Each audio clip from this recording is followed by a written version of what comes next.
Aquí el primer procés que fem seria el del rentat de les ampolles, que les anem a buscar baix la cava, on han estat molts anys, perquè aquí fem vins de guarda, i ens arriben molt empolsegades.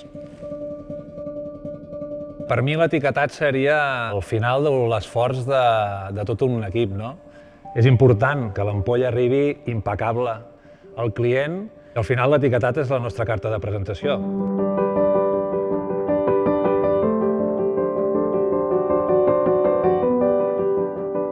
L'etiqueta, la contra, la càpsula, tot ha d'estar perfecte. Ni una bombolla, ni una arruga, i ha d'arribar al client de la millor manera possible.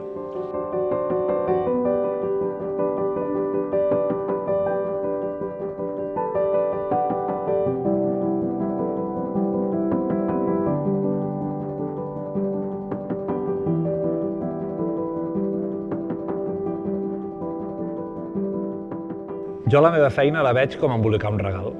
Com més bonic sigui i més cuidat estigui, més li agradarà a la persona que el rebi.